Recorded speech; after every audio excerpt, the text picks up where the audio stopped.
என் நெஞ்சில் குடியிருக்கும்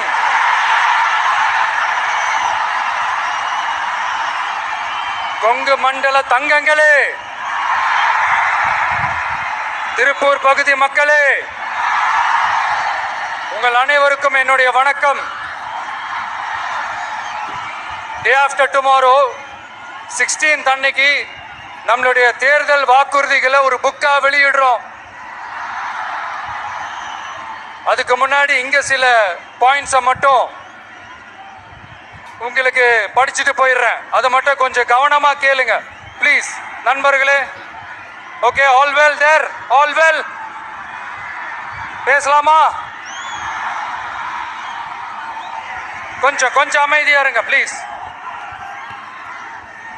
நெசவாளர்கள், சிறு குறு நடுத்தர தொழில்கள் மற்றும் விவசாயிகள் மற்றும் காவல்துறையினர் சம்பந்தமான நம்மளோட அஜெண்டா சிலதை உங்ககிட்ட நான் படிக்கிறேன். ஒன்று, நெசவாளர்களின் தயாரிப்புகளை நேரடியாக சர்வதேச சந்தைகளில் விற்பனை செய்வதற்காக அரசுக்கு சொந்தமான ஒரு உலகளாவிய இ-காமர்ஸ் பிராண்ட் உருவாக்கப்படும்.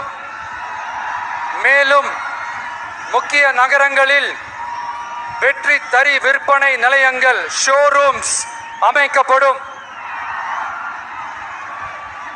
இரண்டாவது, நிலையற்ற நூல் விலை மற்றும் மின்சார நெருக்கடி சுமையை பகிர்ந்து கொள்ள கைத்தறி மற்றும் விசைத்தறி வைத்திருக்கும் ஒவ்வொரு நெசவாளர் குடும்பத்திற்கும் ஆண்டுக்கு 30,000 ரூபாய் வங்கி மூலம் நேரடியாக நமது டிவிக்கு அரசு வழங்கும்.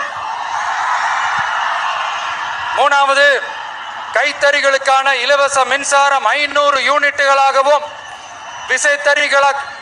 விசைத்தறிகளுக்கான இலவச மின்சாரம் 1500 யூனிட்டுகளாகவும் உயர்த்தப்படும்.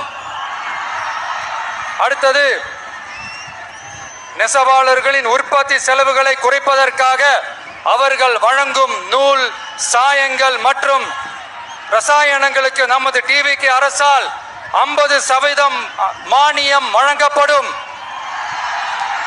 அடுத்தது, நமது டிவிக்கு அரசில் அனைத்து நெசவாளர்களுக்கும் ரூபாய் 10 லட்சம் ஆயுள் காப்பீடு வழங்கப்படும். மேலும் நெசவாளர்களின் முதியோர் ஓய்வூதியம் மாதம் 3000 ரூபாயாக உயர்த்தப்படும். குறு சிறு மற்றும் நடுத்தர தொழில்களின் வளர்ச்சி, லட்சக்கணக்கான வேலை வாய்ப்புகளை உருவாக்குற துறையில ஒண்ணுதான் இந்த MSMEs. இந்தியாவிலேயே அதிகமான MSMEs இருக்கிற மாநிலங்கள்ல நம்ம தமிழ்நாடும் ஒண்ணு. ஆனா இப்படிப்பட்ட இந்த பெருமைக்கு இன்னும் மிக பெருமை சேர்த்தது யார் தெரியுமா? இந்தியாவிலே அதிகமான MSME நிறுவனங்கள் மூடப்பட்டதுல தமிழ்நாடு தான் 2வது மாநிலம். இந்த பெருமையை உண்டாக்குனது தான் திமுக ஆட்சியோட மிகப்பெரிய சாதனை. இப்போ இந்த குறு சிறு மற்றும் நடுத்தர தொழில்களோட வளர்ச்சிக்காக நம்ம டிவிக்கு அரசு என்னெல்லாம் செய்யும்னு கொஞ்சம் பார்க்கலாம். முதல்ல,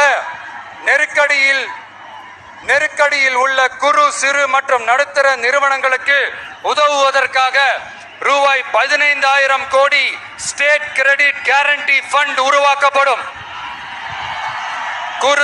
இரண்டாவது, குறு சிறு மற்றும் நடுத்தர நிறுவனங்கள் மூடப்படுவதற்கான மிகப்பெரிய காரணங்களில் ஒன்று 400% மேல உயர்ந்துள்ள பீக் ஹவர்ஸ் மின் கட்டணம். இது குறிப்பாக ஜவுளி துறையில் உள்ள குறு சிறு மற்றும் நடுத்தர நிறுவனங்களை பாதித்துள்ளது. டிவிக்கு குறு சிறு மற்றும் நடுத்தர நிறுவனங்களுக்கான MSMEs இந்த பீக் ஹவர்ஸ் மின் கட்டணத்தை நமது டிவிக்கு அரசு நிறுத்தி வைக்கும். அடுத்தது, விரிவான ஆய்வுக்கு பிறகே மின் கட்டணத்தை முறைப்படுத்தும். மேலும் குறு சிறு மற்றும் நடுத்தர நிறுவனங்கள் அடுத்து வரும் 5 ஆண்டுகளுக்கு 100% மின்சார வரி விலக்கை பெறும். அடுத்தது, குறு சிறு மற்றும் நடுத்தர நிறுவனங்கள் உலகளவில் போட்டி போடுவதை உறுதி செய்வதற்காக அவற்றை நவீனமயமாக்க ஒரு யூனிட்டுக்கு ரூபாய் 50 லட்சம் வரை என்ற அளவில் 35% நேரடி மூலதன மானியத்தை நமது டிவிகே அரசு வழங்கும்.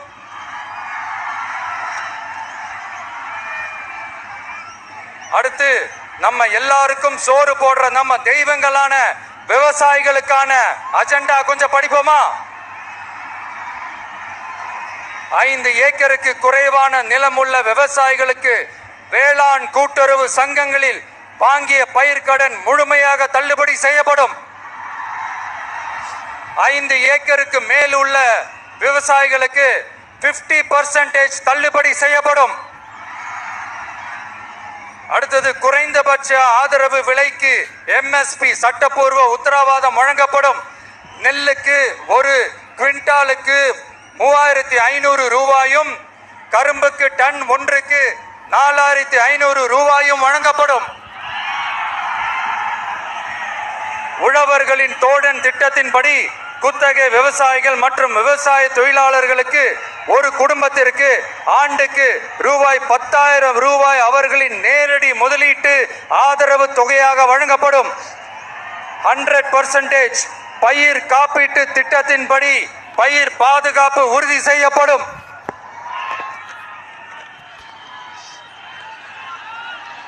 கடைசியாக நமது அரசு ஊழியர்களின் நலனுக்காக பழைய ஓய்வூதிய திட்டம் மீண்டும் வழங்குவது குறித்து நமது டிவிகே அரசு கனிவுடன் பரிசீலித்து மதிப்பீடு செய்யும்.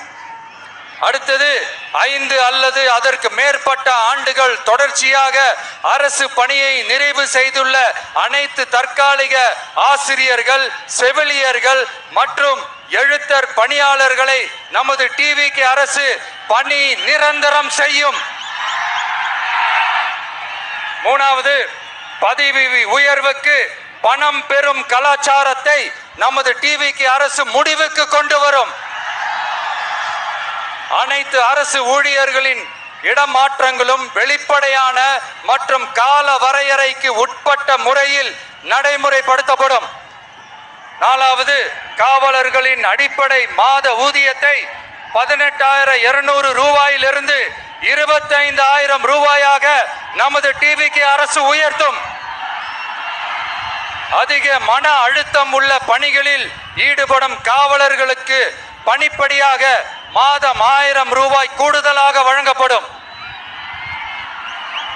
காவலர் நலன் மற்றும் பணி நிபந்தனைகள் சட்டத்தை, அதாவது police welfare and working conditions act, நமது டிவிகே அரசு இயற்றும். அச்சட்டத்தின்படி காவலர்களின் பணி நேரங்கள் முறைப்படுத்தப்படும். அதிக பணி சுமை கொண்ட காவலர்களுக்கு வாரத்திற்கு ஒரு சுழற்சி முறை விடுமுறையை உறுதி செய்யப்படும்.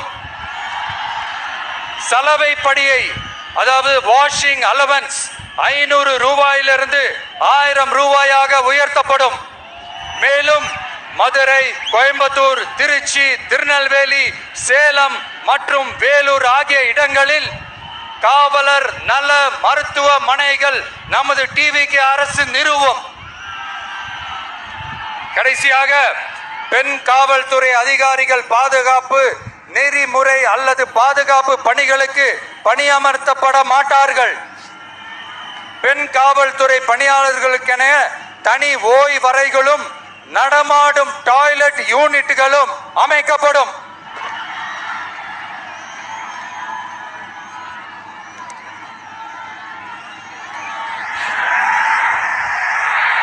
நீங்க எல்லாரும் இந்த விஜய 100% நம்பலாம். நான் உங்களுக்காக மட்டும்தான் வந்திருக்கிறேன். உங்களுக்காக நன்றி கடன் செலுத்துறதுக்காக மட்டும்தான் வந்திருக்கிறேன். பொய் வாக்குறுதிகள் கொடுத்து நான் உங்களை ஏமாத்த மாட்டேன்.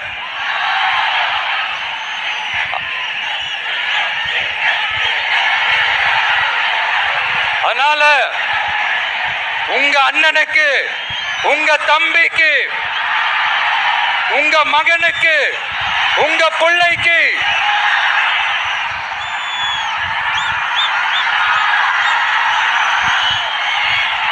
ஒரே ஒரு வாய்ப்பு கொடுங்க. தயவு செஞ்சு விசில் சின்னத்துக்கு ஓட்டு போடுங்க. இது ஒரு விசில் புரட்சி தேர்தலா இருக்கணும்.